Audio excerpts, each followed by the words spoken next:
Gran Turismo 7 on the PS5 Pro. It's the reason, to be honest, that I spent $700 on a PS5 Pro.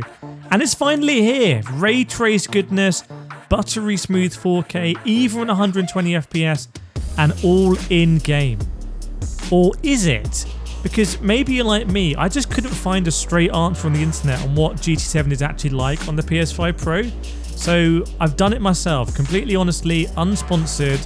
I don't have a dog in this fight. I just want to find out whether GT7 is actually, changed on the PS5 Pro, whether it's a game changer, whether it's worth a step up. Now, if you're new to this channel, you won't know that I've done this on the F1 game, and I've done it on Test Drive Unlimited Solar Crown, and I've done it on the Korea Motorfest. And my summary of my position so far is that not a big deal in F1 24 really, but quite a big deal in Test Drive Unlimited and the Korea Motorfest, where you get 4K at 60 FPS, or basically something approaching 4K at 60 FPS. Now, Gran Turismo 7 already runs pretty incredibly on the base PS5. So on the left-hand side, by the way, everything you see in this video is actually me driving. So on the left-hand side, that's a lap that I did on the PS5 when I was doing a time trial months ago, and I recorded it. And on the right-hand side, I entered the same time trial today on the PS5 Pro. So just to let you know how it's set up. There is a slight, in this video here, in this particular clip, there's a slight time of day difference, but you'll see later on in this video that's going to have exactly the same time of day. But the interesting thing to notice is that on the left-hand side, I actually had that in the frame rate mode in Gran Turismo 7 on the base PS5. So you have two modes in Gran Turismo 7. You've got frame rate or you've got ray tracing. And the reason why I had it in frame rate is because the menus are otherwise in 30 frames a second. And surprise, surprise, on the PS5 Pro, the menus are still 30 frames a second. 30 frames a second on the PS5 Pro. So here you go. Here's that menu I was talking about. So at the right hand side, by the way, on the PS5 Pro, what you just saw was also prioritizing frame rate. I've just changed it to ray tracing. So now on the right hand side, we have prioritizing ray tracing. So this is meant to be the best graphics you can get. So like I said, this clip, slight time of day difference, but basically you can see we're not getting a difference like we've seen in Test Drive Unlimited Solar Crown or the Korea Motorfest or F1, where we did see some different colors, some different reflections as well. I'm not getting any of that in this clip on the right hand side. Now, worth saying, there should be benefits in 120 frames a second. That looks like it's been unlocked, but because for a YouTube video you can't see that, I want to show you what we've got here at 60. So then I thought what would be interesting is, well, how about comparing frame rate versus ray tracing on the PS5 Pro? So what you're going to see coming up is on the left hand side, the PS5 footage is going to get replaced by a PS5 Pro frame rate footage. Here we go. Can you see a difference? If you haven't bought a PS5 Pro for $700, is this convincing you that, damn, I just got to go out and buy one? By the way, if you do want to buy one, I have now put my Amazon affiliate link in, but for GT7 so far, there is nothing to suggest that you should buy one. Now, the weird thing is, when you think PS5 flagship games, you think Gran Turismo 7. In fact, I can't think of a bigger PlayStation flagship game than GT7. Yes, you have Spider-Man. Yes, you have Horizon. I've paused it here so you can have a look, by the way. But yes, you have God of War. But to me, Gran Turismo is bigger than all of them. So the fact that we don't have a different at launch is mad. Because Gran Turismo has been like a staple, at times launch game or, a system seller. And this is doing nothing to sell the PS5 Pro. Now, I'm going to show you some more footage here. This one is interesting because it should be the same time of day, but the left-hand side on the PS5 was in the final career mode race. And if you remember, I spoke about this a lot. They did slightly different atmospheric effects in those races. You could really see it at the Nordschleife.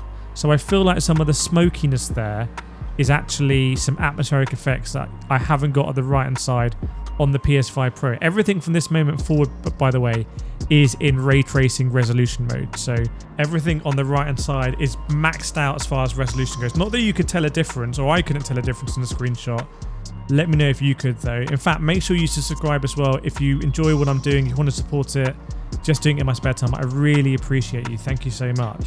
So I'm going to show you some different footage coming up of actual genuine ray tracing. By the way, look at the reflections right inside. It has made me appreciate doing this video just how good the graphics are in Gran Turismo 7 generally.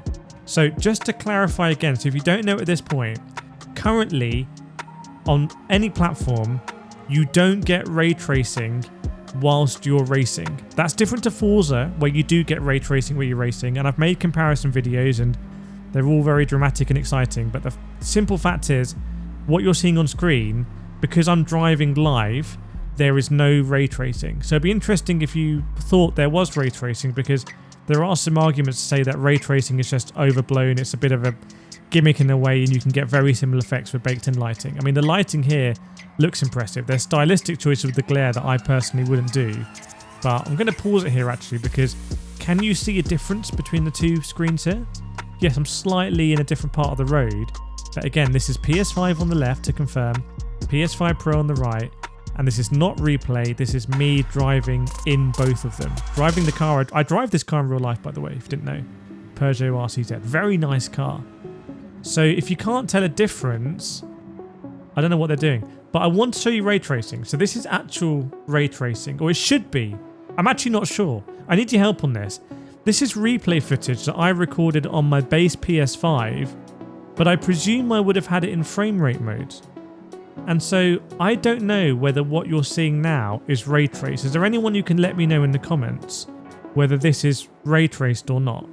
Now, what I'm going to show you in a second is stuff that should be ray traced, because it's definitely on quality mode on the PS5 Pro. So this is on the PS5 Pro. It's at Spa. It's similar conditions, not exactly the same. It's a different car as well. Back in my Peugeot RCZ. See, I like this car.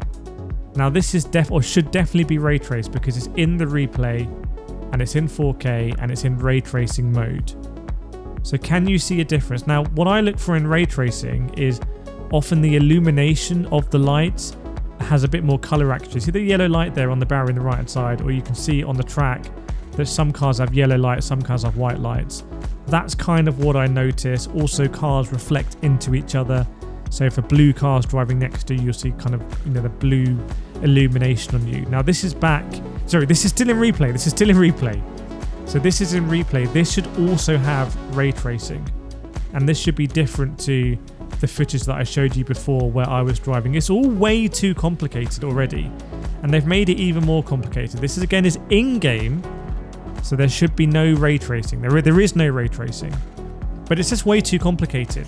I think the PS5 Pro should have launched with a patch from GT7, and it very clearly tells you what's going to happen. I suspect what GT7 are going to do is they're going to wait to their World Finals in Amsterdam in the beginning of December, and they're going to do an update there and they're going to showcase it. But I feel like Sony arguably should have pulled rank here and said, no, we need on launch GT7 to be the big game, like they had on PSVR 2. And my next video is going to be seeing whether there's PSVR 2 differences, and the jury's out on that from what I've seen.